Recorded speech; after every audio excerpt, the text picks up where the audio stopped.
Hello class, today we are going to see the concept called types of debentures. ठीक है, आज हम लोग टाइप्स ऑफ debentures करने जा रहे हैं. ठीक है, लास्ट टाइम हमने debentures के बारे में पढ़ा था and today we are going to see the types of debenture. As you can see in this particular figure, यहाँ पर जो चार्ट है as per the chart debentures को ब्रॉडली 4 कैटेगरीज में बाइफरकेट है. सबसे पहला है on the basis of security, दूसरा on the basis of transfer, तीसरा on the basis of repayment and चौथा है on the basis of conversion. ठीक है, तो ये ब्रॉडली अगर हम बात करें तो डिबेंचर्स को इन चार चीज़ों में क्लासीफाई करके वाइफरकेट किया हुआ है. अब उसके अंदर अगर हम देखेंगे on the basis of security, तो हर एक क्लासिफिकेशन के अंदर दो दो कैटेगरी आती है. जैसे कि on the basis of security में पहला है सिक्योर्ड और दूसरा है unsecured. On the basis of transfer में पहला है रजिस्टर्ड, चौथा है bearer document debenture. On the basis of repayment में देखिए रिडीमेबल है और दूसरा इरिडीमेबल है. और on the basis of conversion में अगर आप देखेंगे तो एक है कन्वर्टेबल और दूसरा है नॉन कन्वर्टेबल डिबेंचर. ठीक है, तो there are total 4 sub categories are there in each, total 8 types of debentures are there. ठीक है, हम लोग एक एक चीज़ें ध्यान से देखते हैं. अगर हम बात करें on the basis of security में, तो इसके अंदर दो है, सिक्योर्ड अनसिक्योर्ड. सिक्योर्ड से स्टार्ट करते हैं. The debentures can be secured. The property of a company may be charged as a security for loan. The security may be for some particular asset, that is fixed charge, or it may be the asset in general, that is floating charge. The debentures are secured through the trust deed. अभी यहाँ पर ये जो पहला वाला जो हमने पढ़ा अभी जस्ट थोड़ी देर जो पढ़ा है वो है हमारा सिक्योर्ड डिबेंचर. और सिक्योर्ड डिबेंचर ये बताता है कि जब कभी भी कंपनी पैसा उठाती है डिबेंचर के फॉर्म में इन्वेस्टर्स से, तो उस पर्टिकुलर सिचुएशन में क्या होता है पता है, कंपनी को जब डिबेंचर्स जब पैसे की ज़रूरत होती है तो वो डिसाइड करते हैं कि हम डिबेंचर्स से पैसा उठाएंगे. और डिबेंचर्स जो होते हैं वो एक तरीके से क्रेडिटर्स ऑफ द कंपनी होते हैं और इनका पैसा रिफंडेबल होना ही चाहिए, नहीं तो कंपनी प्रॉब्लम में आ जाती है. तो इनके पैसे को सेफ गार्ड करने के लिए कंपनी पता है क्या करती है, वो अपनी किसी भी फिक्स्ड एसेट के ऊपर जितना पैसा कंपनी इन्वेस्टर्स के थ्रू उठाती है उतने रकम उतने पैसे तक का वो किसी भी फिक्स एसेट के ऊपर एक चार्ज क्रिएट कर देती है. For example plant and machinery है, plant and machinery for example 50 lakh का है और कंपनी ने 50 लाख तक का डिबेंचर मार्केट से उठाया, पैसे उठाए, इशू करके डिबेंचर्स के थ्रू पैसा उठाया. तो अभी वो 50,000 सेफ और सिक्योर 50 लाख को सेफ और सिक्योर करने के लिए कंपनी क्या करेगी, अपने प्लांट एंड मशीनरी के ऊपर फिक्स्ड चार्ज क्रिएट करेगी. यानी अगर कंपनी किसी सिचुएशन में फंस जाती है या डिफ़िकल्टी में फंस जाती है और वो अपना पैसा रिपे डिबेंचर्स को उनका पैसा रिपे नहीं कर पाएगी, तो उस केस में डिबेंचर होल्डर क्या करेंगे, वो प्लांट एंड मशीनरी को बेच के अपना पैसा रिकवर कर सकते हैं. और ये जो चीज़ें होंगी ना, वो डिबेंचर होल्डर और कंपनी के बीच में जो ट्रस्ट डीड बनेगा ना, उस सारी ट्रस्ट डीड में लिखा होगा. यानी किस एसेट के ऊपर कंपनी ने चार्ज क्रिएट किया है वो ट्रस्ट डीड के अंदर मेंशन होगा. तो ये है on the basis of security, that is secured debenture. यानी सिक्योर्ड डिबेंचर वो डिबेंचर होते हैं जो किसी भी फिक्स एसेट के ऊपर चार्ज क्रिएट करके कंपनी उनको सिक्योर्ड कर देती है. यानी कंपनी अगर पैसा नहीं रिपे कर पाएगी तो डिबेंचर होल्डर को ये राइट है कि वो एसेट को बेच कर अपना पैसा रिकवर कर ले. तो ये था सिक्योर्ड डिबेंचर. दूसरा है अनसिक्योर्ड डिबेंचर. यहाँ पे देखिए, the debentures are these are the debentures that have no security. The issue of unsecured debentures is not prohibited by the companies act 2013.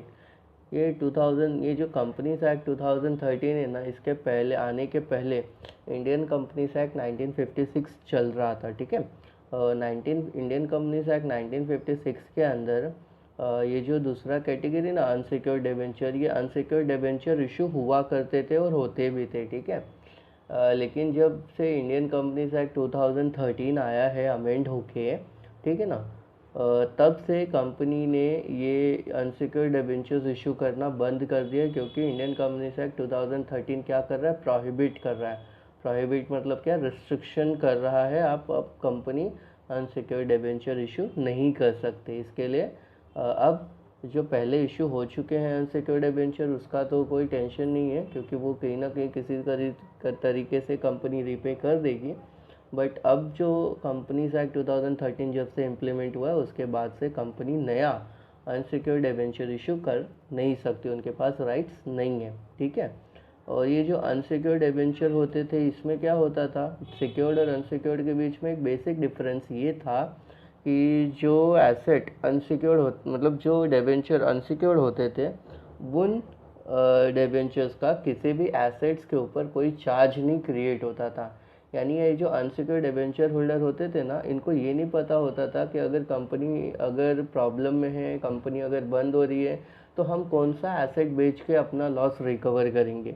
इसके लिए इनको अनसिक्योर्ड डिबेंचर बोला जाता है। यानी अनसिक्योर्ड डिबेंचर होल्डर से जो पैसा लेती है कंपनी, वो अपने किसी भी फिक्स एसेट्स के ऊपर चार्ज नहीं क्रिएट करती है। कोई भी फिक्स एसेट्स बेचकर कंपनी इनको इनका पैसा दे सकती है, लेकिन अगर ट्रस्ट डीड में बात करें तो ऐसा कोई चीज़ मेंशन नहीं होगा कि हमने ये एसेट के ऊपर आपका चार्ज क्रिएट किया। इसके लिए इसको बोलते थे अनसिक्योर्ड डिबेंचर। और 2013 के बाद अनसिक्योर्ड डिबेंचर इशू करना बंद कर दिया है कंपनी ने। उसके बाद बात करते हैं हम लोग रजिस्टर्ड डिबेंचर का। Registered debenture are those debenture on which the name of the holder are recorded. ठीक है, name of the holder are recorded, यानी debenture holders, registered debenture holder वो डिबेंचर होल्डर होते हैं जिनका नाम डिबेंचर सर्टिफिकेट के ऊपर कंपनी लिखकर उनको देती है।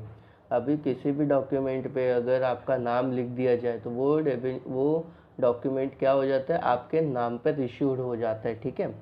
उसी तरीके से जो डिबेंचर होल्डर होते हैं, जब वो अपना पैसा लगाते हैं तो कंपनी उनको डिबेंचर सर्टिफिकेट देती है, और उस डिबेंचर सर्टिफिकेट पे कंपनी उस इन्वेस्टर का नाम लिख के देती है जिसने पैसे इन्वेस्ट किए कंपनी के अंदर। A company maintains register of debenture holder in which the name, address and particulars of holding of debenture holders are entered। Company क्या करती है, एक रजिस्टर मेंटेन करती है डिबेंचर होल्डर का, और उन रजिस्टर के अंदर, उस रजिस्टर के अंदर नाम, एड्रेस, पर्टिकुलर यानी जो भी डिटेल इन्फॉर्मेशन है डिबेंचर के रिगार्डिंग, वो सारी चीज़ें उसके अंदर मेंशन करता है।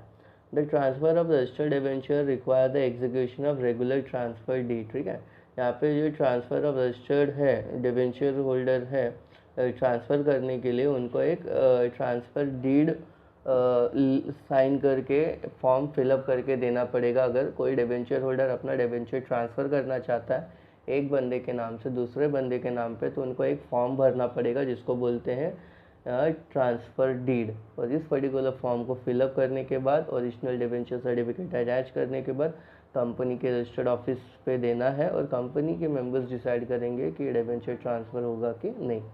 तो ये था रजिस्टर्ड डिबेंचर। दूसरा है हमारा bearer debenture. The name of holder are not recorded on the bearer debenture. अभी ये जो रजिस्टर्ड है और बेरर है, इसमें एक ही डिफरेंस है। रजिस्टर्ड डिबेंचर होल्डर को भी डिबेंचर सर्टिफिकेट इशू होता है, और बेरर डिबेंचर होल्डर को भी डिबेंचर सर्टिफिकेट इशू होगा। लेकिन इन दोनों के बीच का जो बेसिक डिफरेंस है वो ये है कि रजिस्टर्ड डिबेंचर होल्डर में कंपनी डिबेंचर होल्डर का नाम लिख कर देती है डिबेंचर सर्टिफिकेट पे, और ये जो बेरर डिबेंचर होल्डर है, बेरर डिबेंचर होल्डर पे कंपनी उस डिबेंचर सर्टिफिकेट पे इन्वेस्टर का नाम नहीं लिखेगी। यानी अगर मैंने बेरर डिबेंचर में इन्वेस्ट किया है तो कंपनी मुझे डिबेंचर सर्टिफिकेट तो देगी, बट उस सर्टिफिकेट के ऊपर मेरा नाम नहीं होगा। बाकी सारी डिटेल, सारी इन्फॉर्मेशन जो भी है, वो सारी चीज़ें डिबेंचर सर्टिफिकेट पर होंगी जो मुझे कंपनी इशू करेगी, बट उस पर मेरा नाम कंपनी लिख के नहीं देने वाली। इसके लिए उस डिबेंचर को क्या बोलते हैं, बेरर डिबेंचर बोलते हैं। यानी डिबेंचर सर्टिफिकेट पर जब कंपनी इन्वेस्टर का नाम नहीं लिखती तो वो सर्टिफिकेट बेरर हो जाता है। ठीक है, यानी इस डिबेंचर सर्टिफिकेट पे इन्वेस्टर का नाम नहीं है, तो इसके लिए ये क्या हो गया, बेरर डिबेंचर हो गया। ठीक है।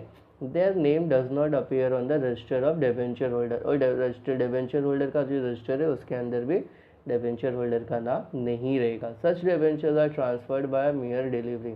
और जो बेरर डिबेंचर होते हैं वो ऐसे ही ट्रांसफ़र हो सकते हैं। यानी अगर मेरे पास बेरर डिबेंचर है और मैंने किसी फ्रेंड को दे दिया कोई सेट ऑफ करने के लिए किसी चीज़ को, तो अब उसके पास है तो अब वो डिबेंचर होल्डर हो गया। ठीक है। यानी डिबेंचर, बेरर डिबेंचर जो होते हैं इसमें कोई फॉर्म एप्लीकेशन भर के देना नहीं पड़ता बंदे को कंपनी के अंदर। आप एक हाथ से दूसरे हाथ पे डिबेंचर को दे दो, आपका डिबेंचर ऑटोमेटिकली ट्रांसफ़र हो जाता है। Payment of interest is made by the means of coupon attach to the debenture certificate. Debenture holder को इंटरेस्ट मिलता है और वो इंटरेस्ट कैसे पे करती है कंपनी डिबेंचर होल्डर को, डिबेंचर सर्टिफिकेट के साथ एक कूपन अटैच होता है। और वो कूपन जो भी लेके आके कंपनी में सबमिट करेगा, कंपनी उसको क्या करेगी, डिबेंचर के ऊपर जो भी इंटरेस्ट है वो उसको दे देगी। ठीक है, तो ये है रजिस्टर्ड डिबेंचर, बेरर डिबेंचर। अभी हम बात करते हैं रिडीमेबल डिबेंचर की। Debentures are mostly redeemable, that is payable at the end of some fixed period. Debenture हो या कोई भी वी कैन से इंस्ट्रूमेंट जो कंपनी इशू कर रही है, अगर वो क्रेडिटर्स की कैटेगरी पर है तो नॉर्मली कंपनी को वो पैसे, जो भी इंस्ट्रूमेंट है, जो भी सिक्योरिटी कंपनी ने इशू किए, जो भी इंस्ट्रूमेंट इशू किया, अगर वो क्रेडिटर्स के कैटेगरी में है तो कंपनी को क्या चाहिए, एक स्पेसिफाइड टाइम पीरियड के बाद, जिसको हम लोग डेट ऑफ मैच्योरिटी बोलते हैं, उस डेट ऑफ मैच्योरिटी पे कंपनी को क्या करना चाहिए, उन इन्वेस्टर्स को उनका पैसा रिटर्न कर देना चाहिए, जो भी इंटरेस्ट होता है उसके साथ में। तो इसको हम लोग बोलते हैं रिडीमेबल। चाहे वो डिबेंचर हो, चाहे वो बॉन्ड हो, चाहे वो कोई भी चीज़ हो जो कंपनी ने फिक्स्ड डेट तक के लिए लिया है और उसके बाद उनको उनका पैसा रिटर्न करना है, तो उसको हम लोग बोलते हैं रिडीमेबल इन नेचर। ठीक है। और डिबेंचर होल्डर्स डिबेंचर जो होता है, हर कैटेगरी ऑफ डिबेंचर जो है वो मोस्टली कैसा है, रिडीमेबल इन नेचर है। रिडीमेबल इन नेचर का मतलब at a specified date and time company पैसा रिफंड कर देगी इन्वेस्टर को। Repayment can be made at a fixed date and at the specific period or by installment during the lifetime of the company। तो company क्या करती है, ये एक फिक्स्ड डेट पे या फिर एक स्पेसिफाइड टीनियर्स जो है वो एंड होने के बाद पे करेगी, या फिर कंपनी अपने लाइफ टाइम में पे करेगी ड्यूरिंग सम इंस्टॉलमेंट। यानी अगर बड़ा रकम है तो वो इंस्टॉलमेंट में अपने लाइफ टाइम में पे कर देगी, लेकिन हर एक चीज़ को पे करना ही करना है। The provision of repayment is normally made in the trust deed. और ये जो प्रोविजन है, इसका जो रिपेमेंट होगा, इस पर्टिकुलर चीज़ को आपको ट्रस्ट डीड के अंदर मेंशन करना पड़ेगा। यानी कंपनी क्या करती है, जो रिपेमेंट का डेट है, टाइम है, या जो भी टर्म्स एंड कंडीशन है, या रेट ऑफ इंटरेस्ट है, हर एक चीज़ वो ट्रस्ट डीड के अंदर मेंशन करेगी। ठीक है, इसके लिए इसको हम लोग क्या बोलते हैं, रिडीमेबल डिबेंचर। और दूसरा है हमारा irredeemable debenture. Irredeemable debenture opposite है रिडीमेबल डिबेंचर का। यहाँ पर देखिए, this kind of debentures are not repaid during the life time of the company. Irredeemable debenture क्या है, जब तक कंपनी, एक बार इन्वेस्टर ने इन्वेस्ट कर दिया इरिडीमेबल डिबेंचर में, तो जब तक कंपनी काम कर रही है, यानी ड्यूरिंग इट्स लाइफ टाइम, तब तक डिबेंचर होल्डर को उनका पैसा रिफंड नहीं होगा। उनको इंटरेस्ट तो मिलता रहेगा, ऐसा नहीं है कि उनको इंटरेस्ट नहीं मिलेगा, उनको इंटरेस्ट मिलता रहेगा। इरिडीमेबल डिबेंचर में अगर मैंने इन्वेस्ट किया है तो मुझे इंटरेस्ट मिलता रहेगा, बट मुझे मेरा कैपिटल जो है वो during its life time company का रिफंड नहीं होगा। अगर कंपनी बंद हो रही है, जैसे कि देखिए, they are repayable only after the liquidation of the company और when there is a breach of any condition और व्हेन सम कंटिजेंसी अराइजेस। अगर कंपनी बंद हो रही है, अगर कंपनी ने किसी लॉ या एक्ट का रूल को वायलेट किया या कुछ प्रॉब्लम हुआ है, तो उस केस में कंपनी मेरा पैसा मुझे रिफ़ंड करेगी, जो कि कैपिटल अमाउंट है। ठीक है। नहीं तो अगर सब कुछ बराबर चल रहा है, सही चल रहा है, तो कंपनी क्या करेगी, मेरा प्रिंसिपल अपने पास रखेगी और उसका जो ऊपर जो इंटरेस्ट होता है वो हर महीने, क्वार्टरली, एनुअली जो भी होता है वो मुझे इंटरेस्ट पे करती रहेगी। ठीक है। तो इसके लिए इसको हम लोग बोलते हैं इरिडीमेबल डिबेंचर, जो कि कंपनी के पास रहता है ड्यूरिंग इट्स लाइफ टाइम। उसके बाद बात करते हैं हम लोग कन्वर्टेबल डिबेंचर की। Convertible debentures give right to the holder to convert them into the equity share after a specified period of time.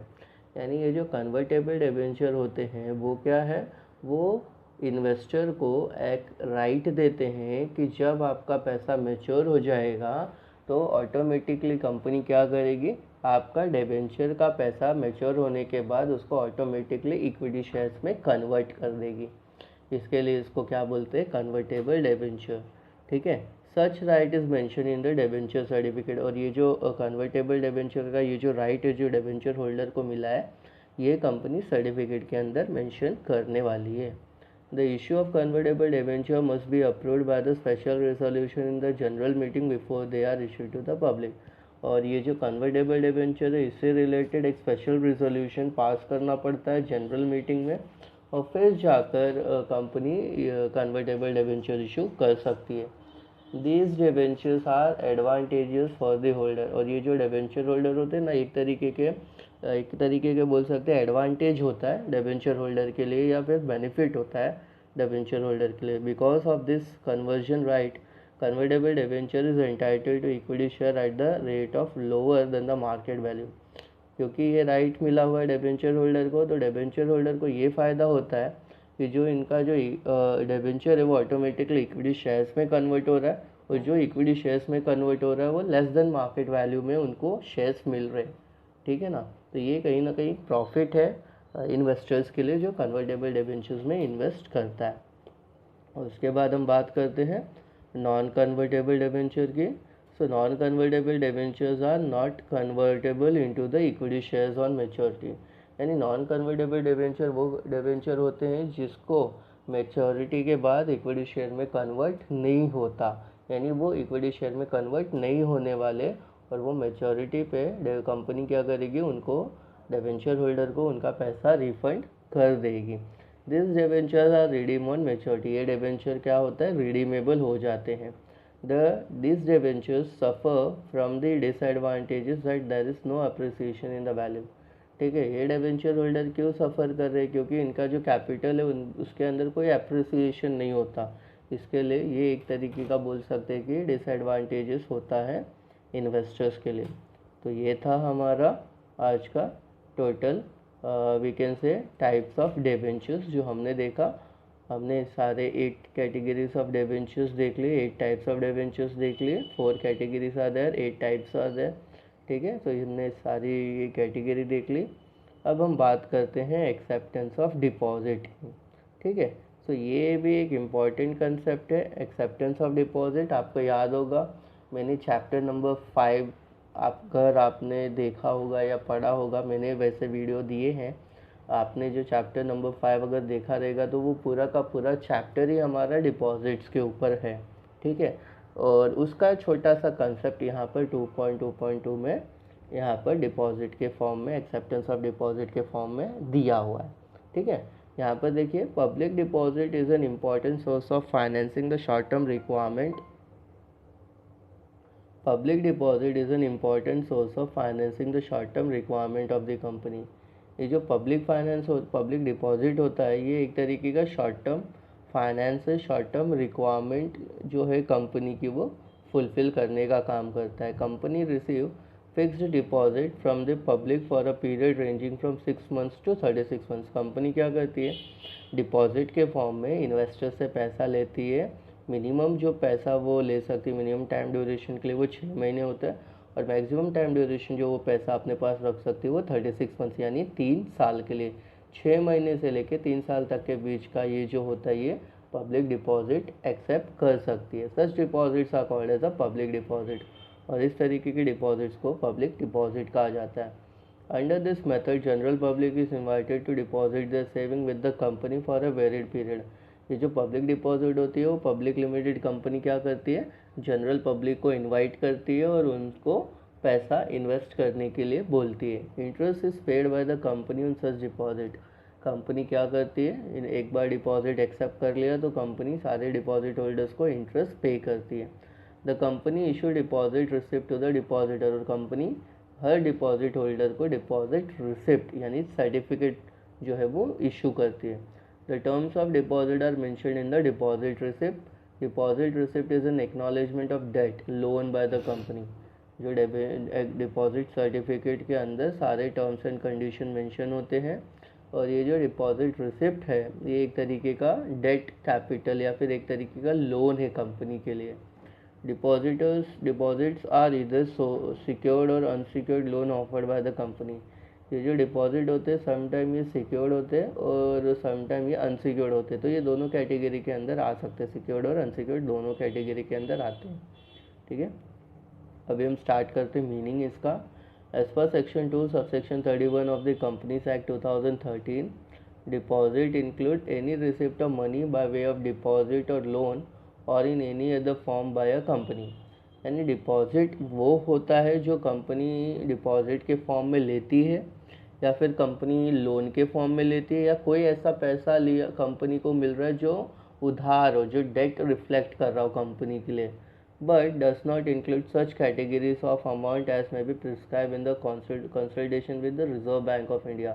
But वो ऐसा कोई रिजर्व अमाउंट रिफ्लेक्ट नहीं होना चाहिए जो reserve bank of India prescribe कर रहा है, या रिजर्व बैंक ऑफ इंडिया वो कैटेगरी के अंदर बता रहा है कि अगर ये पैसा मिल रहा है कंपनी को, ये डिपॉजिट एक्सेप्ट नहीं होगा, या डिपॉजिट कंसिडर नहीं होगा।